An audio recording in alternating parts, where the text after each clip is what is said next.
Sejam bem-vindos às conversas Agir do Gabinete de Inovação Regional, uma iniciativa do projeto Agir for Innovation, com foco na transferência de conhecimento, tecnologia e inovação. É um projeto cofinanciado pelo Compete 2020, Portugal 2020 e União Europeia, através do Fundo Europeu de Desenvolvimento Regional. Eu sou a Cristina Nobre e hoje temos connosco, nesta conversa, Helena Loureiro. Bom dia, seja bem-vinda. Bom dia. Agradeço o facto de estar connosco hoje nesta conversa e ter aceitado o nosso convite. Helena Loureiro é doutorada em Exercício Físico e Saúde em Ciências do Desporto pela Faculdade de Ciências do Desporto e Educação Física da Universidade de Coimbra. É nutricionista especialista em nutrição clínica, também docente na Escola Superior de Tecnologias da Saúde do Politécnico de Coimbra. Também nomeada pelo Conselho de Administração do Centro Hospitalar da Universidade de Coimbra como membro do Conselho de Nutrição e Dietética. Helena integra igualmente o Conselho Geral da Ordem dos Nutricionistas e é autora de 3 livros nacionais e coautora de 4 livros, sendo 2 deles internacionais. Os seus principais interesses são nas áreas da nutrição clínica, nutrição geriátrica, avaliação de risco nutricional, nutrição e desporto, sarcopenia, nutrição entérica e nutrição panentérica. O tema da sarcopenia como o declínio na massa e função muscular no envelhecimento é a temática que a traz aqui hoje. Helena, começo por lhe perguntar, poderia nos explicar mais concretamente o que é a sarcopenia? Muito bem, muito obrigada pelo convite. É um gosto estar aqui hoje e poder falar nesta temática que tanto me diz e que tanto tenho trabalhado ao longo de muitos anos. E ainda bem que me faz esta questão, que eu considero muito importante. A sarcopenia ou sarcopenia, podemos chamar das duas maneiras, é hoje em dia já classificada como uma doença, como uma patologia, mas efetivamente não era assim que era reconhecida. Era reconhecida como uma síndrome geriátrica. Neste momento não, é já considerada uma patologia e caracteriza-se por uma alteração do sistema musculoesquelético, portanto com perda acentuada da massa magra e também com perda da força de preensão. E depois também se classifica de acordo com a gravidade, com a funcionalidade.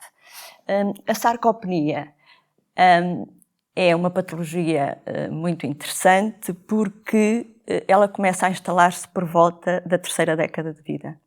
Portanto, nós sofremos uma perda de massa magra dos 30 aos 90 anos de cerca de 50%. E esta perda de massa magra, de facto, traz consequências muito graves, chamemos-lhe assim, na ordem das morbilidades e, sobretudo, também das incapacidades e das dependências, que se pode contrariar. Portanto, basicamente, a sarcopenia caracteriza-se então por uma perda de massa magra e com uma perda de força. E isto, de facto, acontece inexoravelmente a todas as pessoas. No entanto, ela não acontece da mesma forma em todas as pessoas. Okay? Daí o interesse, de facto, de a abordarmos e de percebermos muito bem a sua fisiopatologia, as suas causas, etc. E quais são? E neste seguimento, quais são as principais causas da sarcopenia? Pronto, as principais causas são o desuso, portanto, de facto, o sedentarismo, chamemos-lhe assim, também a questão das doenças crónicas, também tem aqui uma influência, também da resistência à insulina e, obviamente, também de deficiências nutricionais. São essas as causas Principais. E qual seria a melhor forma de podermos fazer um diagnóstico equilibrado, adequado da sarcopenia? Muito bem, essa é uma pergunta muito importante porque a temática é tão importante que levou a que se formasse um grupo europeu para o estudo da sarcopenia, em que o foco tem sido exatamente fazer um algoritmo, e que já existe, portanto já está disponível, foi em 2019, a última revisão, um algoritmo em que permita rapidamente diagnosticar sarcopenia. Esse algoritmo, portanto, no início faz-se um pequeno questionário em que se faz uma triagem E depois a seguir então vai-se avaliar a perda de massa magra. Esse algoritmo dá indicações, nomeadamente quais são os critérios a ter em conta, que é a massa apendicular esquelética. Pode ser medida quer por bioimpedância, quer por DEXA, também por ressonância. E também quais os cutoffs para a força de preensão manual, portanto, para medir a força. Depois, para determinar a gravidade, esse algoritmo ainda dá as indicações quais são os testes que devem ser utilizados para avaliar a funcionalidade. E, portanto, desta forma, nós podemos identificar doentes em risco de sarcopenia e podemos identificar doentes idosos, com sarcopenia. Neste caso, portanto, temos alguns impactos na qualidade de vida. Quais são os principais impactos nesta situação, quando se detecta a sarcopenia? Muito bem. Sim, são muitos, vários, e aproveito para dizer que o estudo que eu fiz foi exatamente nesse sentido. E, efetivamente, a maior surpresa do estudo foi, sem dúvida nenhuma, o impacto que teve na qualidade de vida dos idosos. Não estávamos à espera de todo, não estávamos à espera, mas era visível nas pessoas. Portanto, as pessoas começaram o estudo e, passado 12 semanas, no final, quando fomos fazer a segunda avaliação, eram pessoas completamente diferentes. Mais alegres, mais autónomas, e de facto isso deu-nos muito ânimo, não é? Porque quando fazemos investigação e que não vemos resultados nas pessoas, é mais difícil depois percebermos esses resultados. Aqui, efetivamente, isso foi muito visível, porque a sarcopenia o que é que leva? Leva, de facto, à dependência. Portanto, a pessoa que deixa de conseguir fazer a sua atividade de vida diária, que é como tomar banho, vestir-se, ir às compras, enfim, deixa de conseguir fazer isso, não é? Porque fica dependente, quer apertar os sapatos e não o consegue fazer. E, portanto, isso é de facto fundamental. Obviamente que há aqui outro fator que não entramos em linha de conta, mas que eu penso que foi muito importante. Antes de mais, o propósito. Porque estas pessoas, portanto, à amostra do estudo, foram pessoas que estavam em sua casa, eram autónomas, não estavam institucionalizadas, não é? A maior parte delas a viver sozinhas. E, efetivamente, eu penso que o convívio, o facto de ter um propósito, de ir para ali aqueles dias fazer exercício físico, que eram submetidas, e também a toma de suplemento, acho que tudo isso contribuiu, de facto, para uma melhor qualidade de vida, e penso que é isso que falta aos nossos idosos, de uma maneira geral. Também me parece. Helena, tem um livro intitulado O Caminho para a Sarcopenia e os seus determinantes. Coloco-lhe a questão, quais são os principais determinantes? Muito bem, não sei, sou nutricionista e, portanto, efetivamente um determinante só podia ser a nutrição. A nutrição, de facto, é um aspecto que é fundamental em todas as pessoas, não é? E se de facto a nutrição for incorreta, quer por excesso ou por carência, mais tarde ou mais cedo a doença surge. Pronto, e se não for mais cedo, acaba por ser mais tarde. A nutrição, de facto, tem um papel muito importante. E neste estudo, o que nós sabíamos é que, efetivamente, na perda de massa magra, há aqui uma influência, nomeadamente das proteínas. Portanto, as proteínas impedem a deterioração da massa magra, como sabemos, por isso toda a gente hoje nos ginásios toma proteínas para aumentar a sua massa magra, não é? Embora as coisas não sejam assim tão lineares, portanto, esta utilização da proteína por parte do músculo, ela precisa de outros nutrientes, calorias não proteicas para ser utilizada, portanto, não é só a proteína exclusivamente, são precisos outros nutrientes.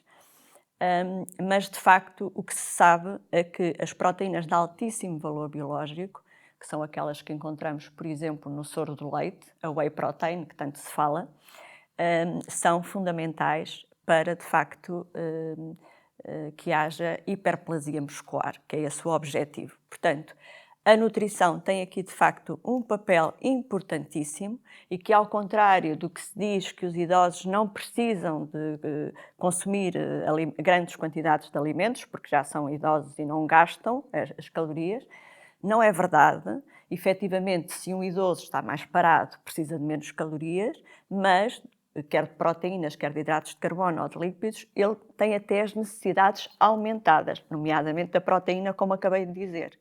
Portanto, aquela questão que se diz, ok, à noite o idoso toma um chazinho e umas bolachinhas e está tudo bem, não é? É completamente errada.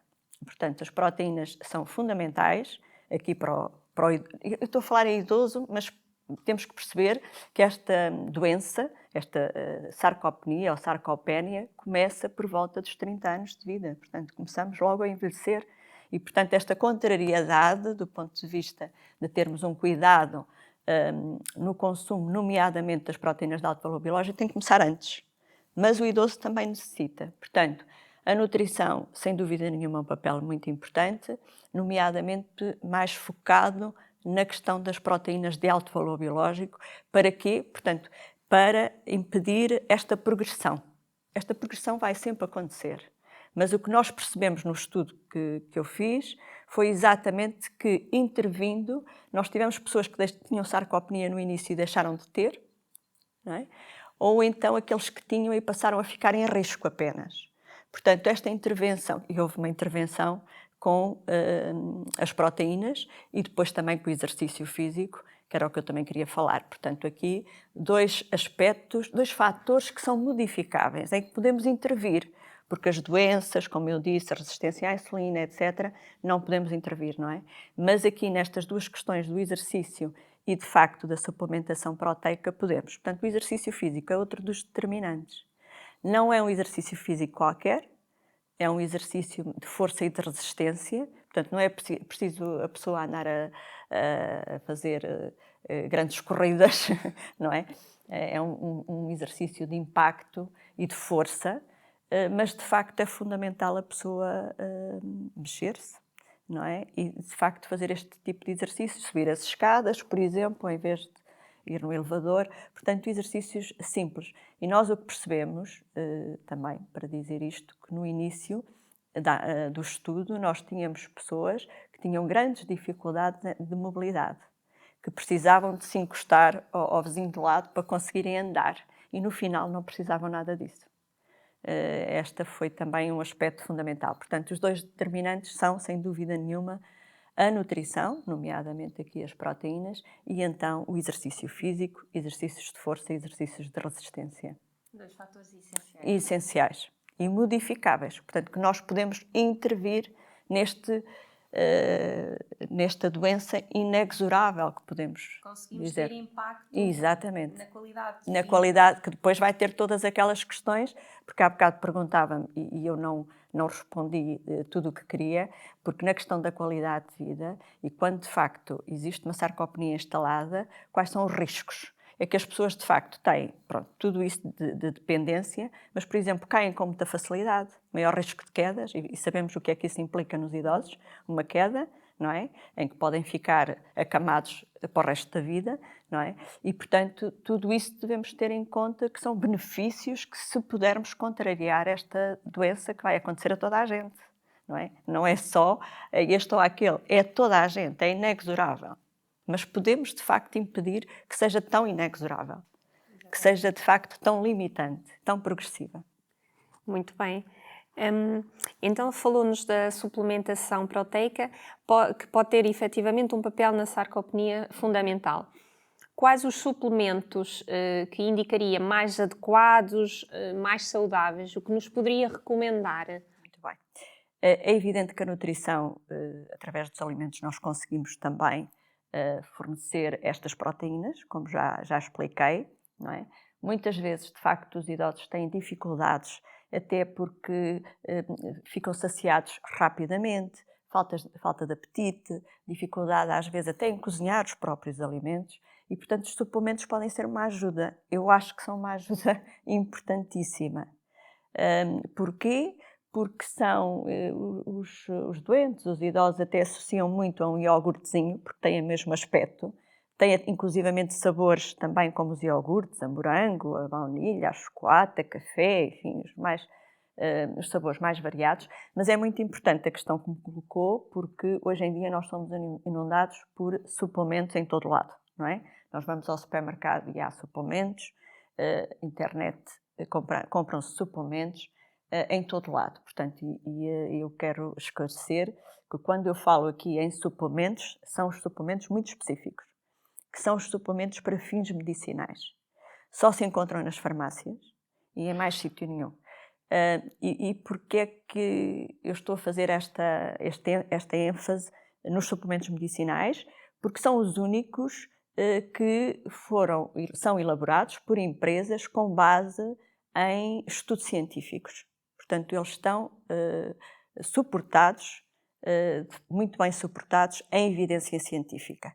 Portanto, não podemos confundir suplementos com suplementos para fins medicinais. E têm que ser esses.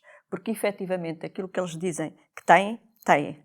Portanto, só para dizer que eu tenho uma vasta experiência em clínica, trabalhei num hospital central muitos anos, muitos anos, e trabalhávamos muito com estes suplementos. E, portanto, tenho uma experiência muito grande no sentido que, de facto, eles fazem mesmo a diferença.